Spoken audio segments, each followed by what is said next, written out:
크게 아멘으로 화답합니다. 할렐루야. 따라하시겠습니다. 영혼 구원의 모형.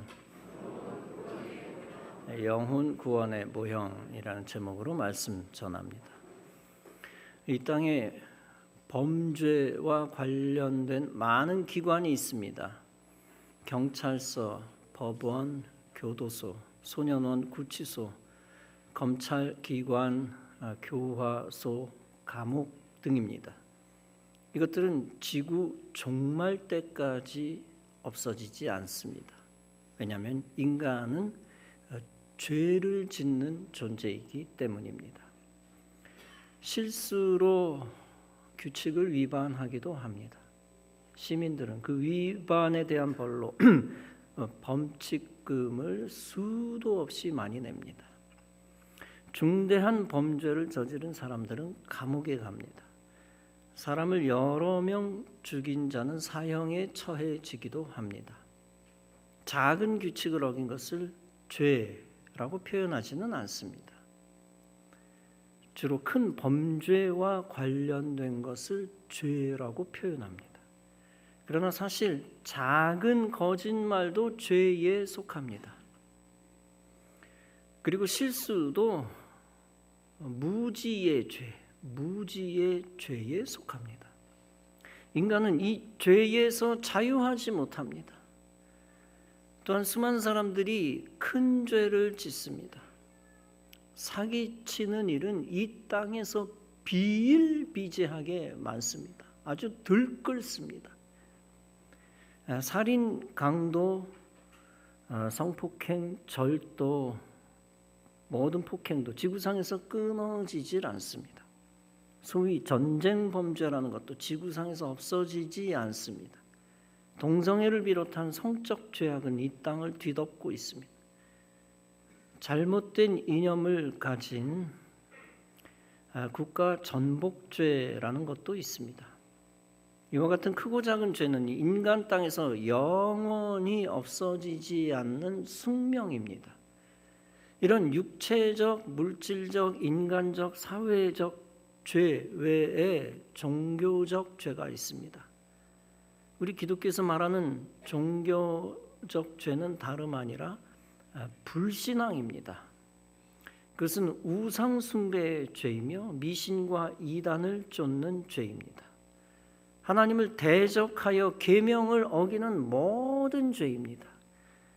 그렇다면 이 죄의 시작은 무엇입니까? 다름 아니라 아담과 하와가 에덴 동산에서 지은 죄입니다. 하나님이 인간에게 주신 태초의 계명이 있었습니다. 그것은 동산 중앙의 선악을 알게 하는 과일을 취하지 말라는 것입니다.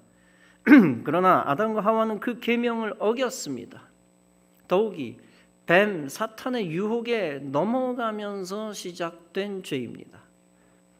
그 죄로 인하여 인간에게 원죄가 시작되었습니다. 그리고 그 원죄와 더불어 수많은 자범죄와 범죄가 시작되었습니다. 아담과 하와의 아들 아벨과 가인이 있었습니다. 그중 가인이 최초의 살인죄를 저질렀습니다. 그의 살인죄는 탐욕과 질투와 증오가 빚어낸 살인입니다. 그런데 정확하게는 그 살인죄도 하나님을 대적하는 죄입니다. 그가 하나님이 원하시는 제사를 드리지 않았습니다.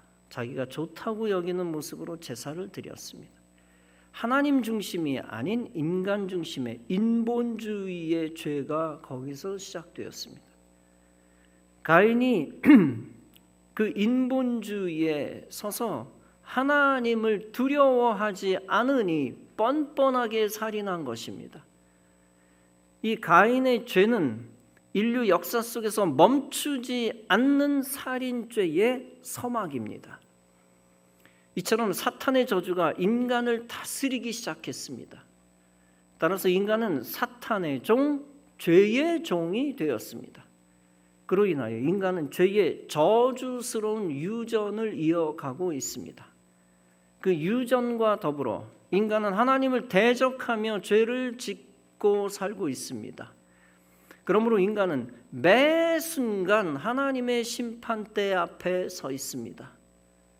드디어 인류를 전멸시키는 하나님의 심판이 시작되었습니다. 당시 인간의 수는 무서운 속도로 불어나 땅에 가득합니다. 이 수많은 인간이 벌써 하나님을 잊었습니다. 하나님의 계명을 우습게 여기면서 하나님과 반대대로 삽니다. 하나님을 믿지 않을 뿐 아니라 인간의 생각과 감정대로 죄를 짓습니다. 그 죄악이 점점 늘어나 인간 사회에 차고 넘칩니다. 당시 하나님의 말씀을 가르치는 교회도 없었습니다. 인간의 탐욕을 처벌할 경찰서나 법원도 없었을 것입니다. 태초 인류 사회를 심판할 분은 오직 창조주 하나님뿐이었습니다. 그때 하나님이 심판주로서 심판을 인간에게 내리십니다. 본문은 말씀합니다.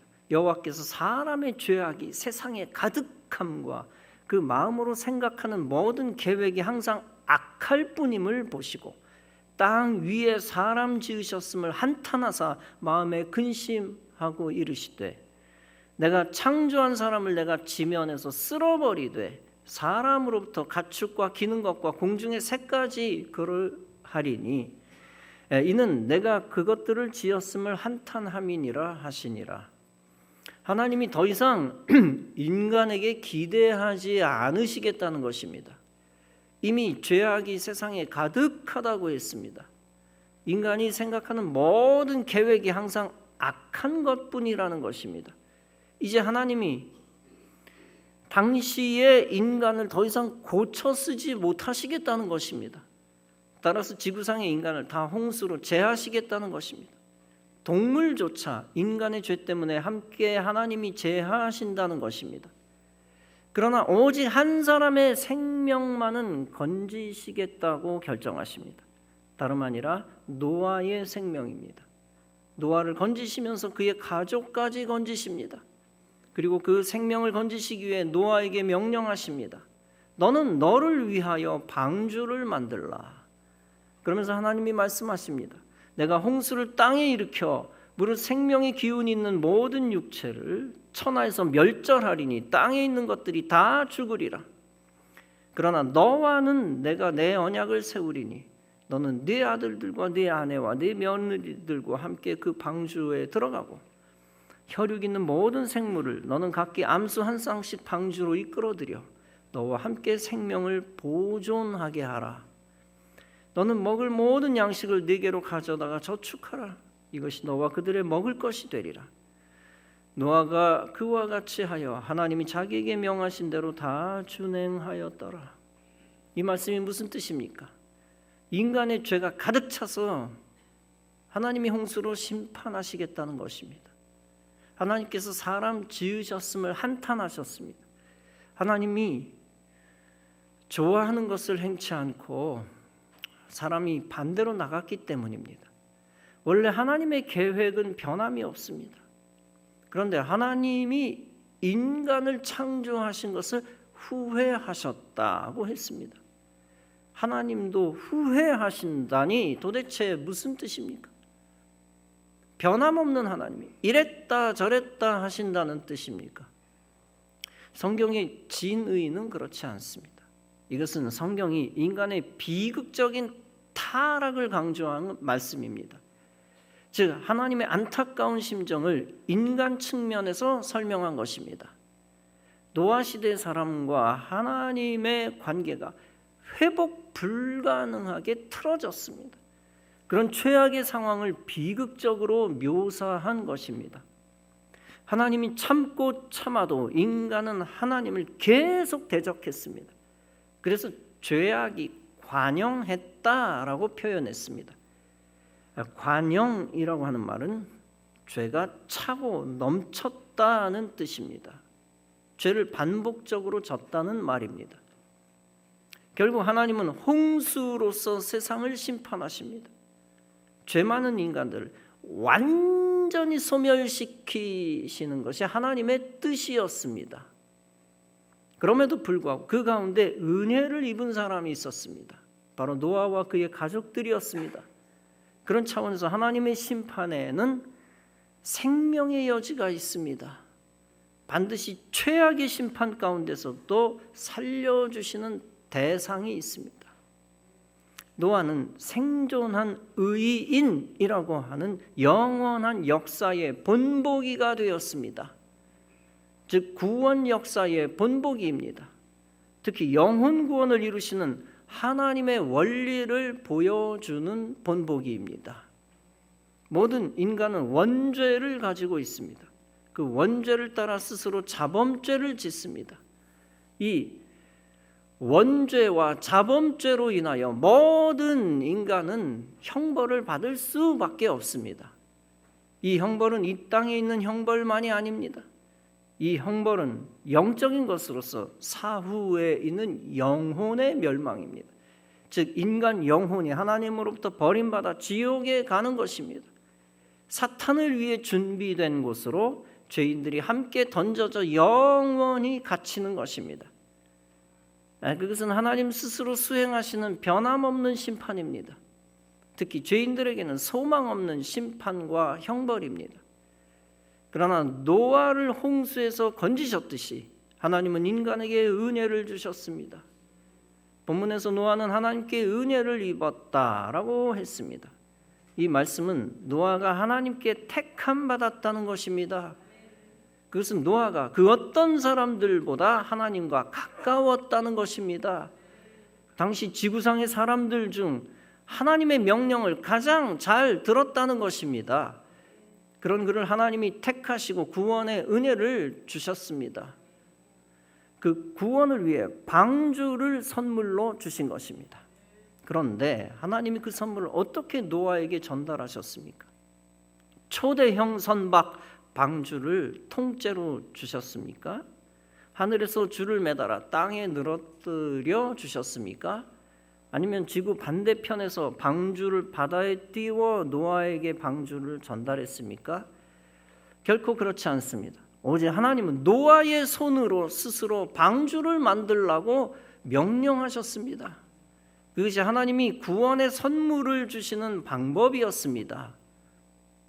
하나님은 이 시대에 우리에게도 구원의 선물을 주셨습니다. 다름 아니라 이 시대의 노아의 방주 교회입니다. 새벽에도 말씀드렸다시피 초대교회가 처음 교회는 아닙니다. 성령이 처음 임하신 곳이라는 차원에서는 초대교회가 처음 교회입니다. 그러나 출애굽 공동체가 제사드린 성막이 앞선 교회입니다. 이스라엘 백성들이 처음 제사, 즉 예배를 드렸다는 차원에서 처음 교회입니다. 그러나 그보다 더 이른 처음 교회가 있었습니다. 다름 아니라 하나님이 영혼 구원의 모형으로 주신 노아의 방주입니다. 그 노아의 방주는 구원의 유일한 통로였습니다. 하나님의 심판 속에서 유일한 생명의 길이었습니다. 따라서 노아의 방주는 인류 최초의 교회라고 할 수 있습니다. 그 교회 안에 하나님의 백성은 노아의 식구들입니다. 창세기 7장은 말씀합니다. 여호와께서 노아에게 이르시되 너와 네 온 집은 방주로 들어가라.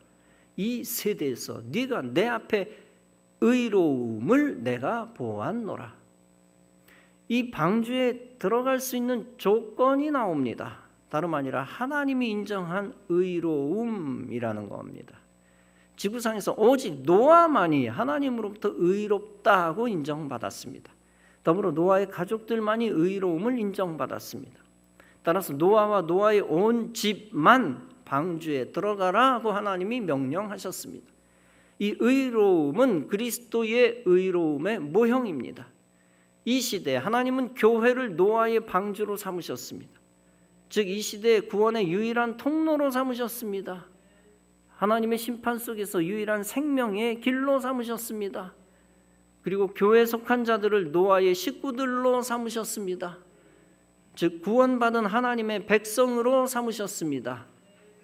구원받았다는 것은 단순히 교회 교적의 이름이 올랐다는 것이 아닙니다. 그동안 수십 년을 보면 수많은 사람들이 교회를 거쳐갔습니다. 우리 교회 다녔다가 다른 교회로 이사간 교인들도 있습니다. 우리 교회 다녔다 잠적했다가 다시 다니기 시작한 사람들도 있습니다. 그리고 어떤 이는 우리 교회 1, 2년 다녔다 보이지 않습니다. 그거 알아본 결과 지금까지 어느 교회도 안 다닙니다.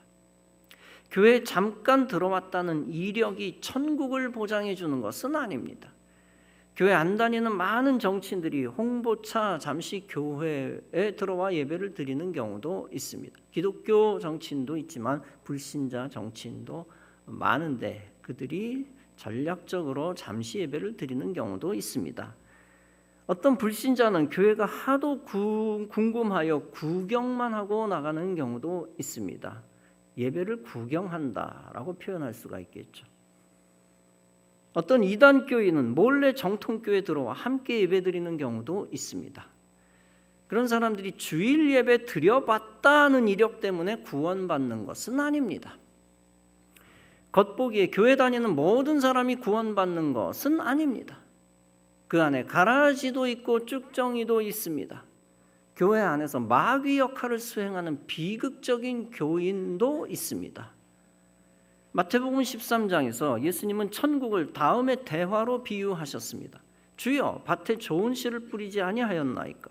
그런데 가라지가 어디서 생겼습니까? 주인이 이르되 원수가 이렇게 하였구나. 종들이 말하되 그러면 우리가 가서 이것을 뽑기를 원하시나이까? 주인이 이르되 가만두라. 가라지를 뽑다가 곡식까지 뽑을까 염려하노라. 둘 다 추수 때까지 함께 자라게 두라. 추수 때 내가 추수꾼들에게 말하기를 가라지는 먼저 거두어 불사르게 단으로 묶고 곡식은 모아 내 곳간에 넣으라 하리라. 이것이 무슨 말씀입니까? 여러 가지 의미를 가지고 있습니다. 첫째는 교회 안에 구원받을 자와 그렇지 않은 자가 공존한다는 것입니다. 잠정적 공존, 이것은 하나님의 뜻입니다. 둘째, 하나님의 심판의 때에 하나님이 가라지를 제거하신다는 것입니다. 역시 하나님의 뜻입니다. 셋째, 구원에 합당한 곡식은 밭에 있고 밭에서 자란다는 것입니다. 이 상징적인 모형이 노아의 방주에도 암시되어 있습니다. 하나님은 홍수로 세상을 심판하시면서 한 가지 명령하십니다. 너는 모든 정결한 짐승을 암수 7씩, 부정한 것을 암수 2씩 승선시켜라. 정한 것과 부정한 것이 방주 안에 잠정적으로 공존하는 것이 하나님의 뜻입니다. 즉 생물의 씨를 지면에 유정케 하기 위한 것이었습니다. 그런데 특이한 사실이 있습니다. 정결한 것들뿐 아니라 부정한 것들까지도 들어가게 했다라고 하는 것. 이 땅에 부정한 것이 왜 있을까? 우리는 의아해 합니다. 그러나 부정한 것, 심지어 악한 것까지도 하나님의 섭리 안에 있습니다. 하나님의 필요에 의해 만들어진 것입니다. 그리고 하나님의 목적을 위해 사용되는 것입니다. 악하고 부정한 것도 주님의 필요에 따라 지어졌습니다. 그 악하고 부정한 것을 통해서 선과 의로움을 더욱 빛나게 하십니다. 그리고 결국 하나님의 사람이 악하고 부정한 것을 이기게 하십니다. 그들을 도우셔서 구원의 역사를 완성해 가십니다. 그 구원의 역사를 위하여 하나님은 교회를 만드셨습니다. 이런 맥락에서 우리가 인정해야 할 것이 있습니다. 그것은 여전히 지상의 교회는 이 땅에 있기 때문에 불완전하다는 겁니다. 천상의 교회, 즉 천국처럼 완벽하지 않다는 것입니다. 지상의 교회는 천국의 모형이지 천국 자체가 아니라는 것입니다. 따라서 교회 안에도 죄가 있고 간혹 마귀 역사도 있습니다. 지상의 교회 안에서는 간혹 구원에 합당하지 않은 자도 섞여 있습니다. 그러나 그 모든 사실에도 불구하고 우리가 분명히 알아야 할 것이 있습니다. 그것은 일단 어떻게 해서라도 교회 안에 들어오는 것이 중요하다는 것입니다. 하나님이 만드신 유일한 구원의 방주, 교회 안에 들어오는 것이 중요합니다. 왜냐하면 하나님은 일단 교회를 통해서만 구원의 기회를 주시기 때문입니다. 교회 안에 들어오지 않고서는 구원의 기회가 없습니다. 구원의 길이 교회 밖에 있다면, 구원이 교회 밖에 있다면 교회는 필요 없습니다. 예수님이 교회를 세우시겠다고 말씀하시지도 않았을 것입니다. 그러나 예수님은 교회를 천국을 향한 통로로 만드셨습니다. 따라서 마태복음 16장은 말씀합니다. 내가 네게 이르노니 너는 베드로라. 내가 이 반석 위에 내 교회를 세우리니 음부의 권세가 이기지 못하리라. 내가 천국 열쇠를 네게 주리니 네가 땅에서 무엇이든지 매면 하늘에서도 매일 것이요 네가 땅에서 무엇이든지 풀면 하늘에서도 풀리리라. 모형입니다. 에베소서 1장은 교회가 만물의 정상에 있음을 강조합니다. 동시에 교회는 그리스도의 몸임을 강조합니다. 만물을 그의 발 아래 복종하게 하시고 그를 만물 위에 교회의 머리로 삼으셨느니라. 만물, 교회, 그리스도, 영원한 질서입니다. 교회는 그의 몸이니 만물 안에서 만물을 충만하게 하시는 이의 충만함이니라. 따라서 교회를 떠나서는 그리스도와 한 몸이 될 수 없습니다. 또 성경은 교회란 십자가 사건의 결과라는 것을 보여줍니다. 사도행전 28장에서 바울은 말씀합니다. 성령이 그들 가운데 여러분을 감독자로 삼고 하나님이 자기 피로 사신 교회를 보살피게 하셨느니라. 벼와 가라지가 섞여 자라는 것도 일종의 하나님의 뜻입니다. 그러나 결국 하나님은 가라지를 버리고 알곡만 남기십니다.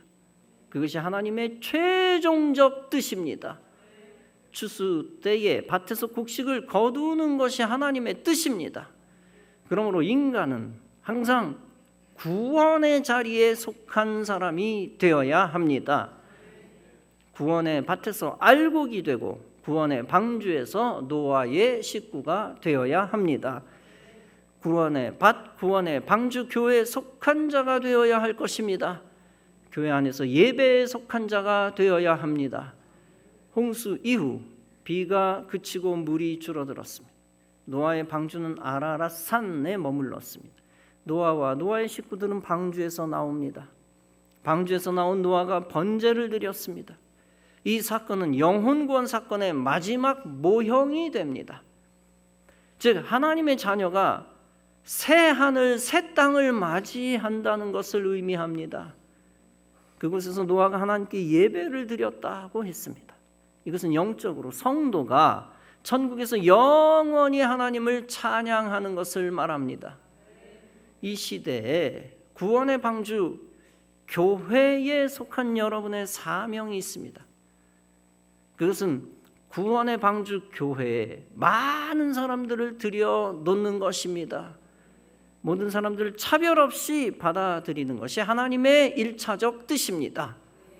그 가운데 하나님이 구원하실 사람은 변화가 될 것입니다. 성도 여러분, 어느 시대나 노아의 사건은 재현됩니다. 방주 밖에 있는 사람, 방주 안의 노아의 사람들로 나뉘어집니다. 첫째, 여러분들은 이 시대에 방주 밖에 거하지 마시기 바랍니다. 방주 밖에서 세상에 속한 자, 멸망할 자들에 속한 자 되지 마시기 바랍니다. 둘째, 여러분들은 방주 안에 있는 방주 밖에 있는 사람들을 방주 안으로 이끌어야 합니다. 교회 안으로 들어올 수 있는 기회를 주어야 합니다. 그들이 교회 안에서 은혜 받는 기회, 하나님 자녀 되는 기회를 주어야 합니다. 그때 여러분들은 하나님이 가장 기뻐하시고 가치 있는 성도가 될 것입니다. 나이아가라 폭포가 있습니다. 그 폭포의 상류는 넓은 강, 넓은 호수처럼 보입니다. 사람들은 폭포 상류에서 뱃놀이를 합니다. 그러나 폭포는 폭포입니다. 노를 젓지 않아도 배가 빠른 속도로 내려갑니다. 물 흐르는 대로 그냥 내려가면 폭포를 만나 죽습니다. 따라서 경고하는 줄을 만들어 놓았다고 합니다. 그 줄을 안 만들어 놓는다는 건 말도 안 되는 거죠. 만들어 놓았다고 합니다. 말뚝을 박고 붉은 깃발을 띄워 놓았다는 것입니다. 이것이 세 차례나 길게 쭉 이어져 있습니다. 1차 경고선까지 오면 노를 저어 다시 상류로 올라가야 합니다. 거기서는 쉽게 노를 저어 상류로 올라갈 수 있습니다. 그 다음 두 번째 경고가 나타납니다. 거기까지 흘러내려면 다시 올라가기가 조금 힘들어집니다. 그래도 아직 올라갈 수는 있습니다. 두 번째 경고를 그대로 지나치면 세 번째 경고에 도달합니다. 그 경고마저 넘어서면 이제 아무리 노를 저어도 소용없습니다. 걷잡을 수 없이 물살에 휘말려 들어갑니다. 배도 사람도 그 무서운 폭포 속으로 들어가고 맙니다. 안내원의 이야기로는 1년에도 서너 명씩 그곳에서 떨어져 죽는다고 합니다. 지옥으로 치닫는 죄악 세상을 향하여 경고하는 것, 그것이 전도입니다. 구원의 방주 교회 안으로 강권하여 드리는 것, 그것이 영혼 구원입니다. 영혼 구원은 하나님의 소원입니다. 빵과 밥을 주는 것은 큰 이웃사랑입니다. 돈을 주고 고아와 과부와 가난한 자를 도와주는 것도 주님의 뜻입니다. 그러나 더 위대한 주님의 뜻은 영혼 구원입니다. 지옥에 떨어지고 있는 영혼을 교회를 통하여 천국으로 인도하는 것입니다. 누가복음 10장은 말씀합니다. 인자가 온 것은 잃어버린 자를 찾아 구원하려 함이라. 마가복음 1장에서 예수님은 말씀합니다. 우리가 다른 가까운 마을들로 가자. 거기서도 전도하리니 내가 이를 위하여 왔노라. 이 시대의 방주는 교회요, 말씀이요, 예배요, 구원받은 성도의 모임입니다. 즉 천국을 위하여 남은 자이며 교회 안에 남은 자입니다. 그가 하나님의 백성들이며 교회 자체입니다. 이러한 영적 방주 안에서 이 시대의 영적 노아의 식구들이 되시기 바랍니다. 그리고 세상 사람들을 교회로 이끌어 영적 노아의 식구들로 만드시기 바랍니다. 그 사명 감당할 때 여러분은 천국에 합당한 사명자가 될 것입니다. 여러분 모두 천국과 교회와 구원 생명에 속한 자로서 영혼 구원하며 구원의 감격 속에 살아가는 성도 여러분 다 되어지시기를 주님의 이름으로 축원합니다. 기도하시겠습니다.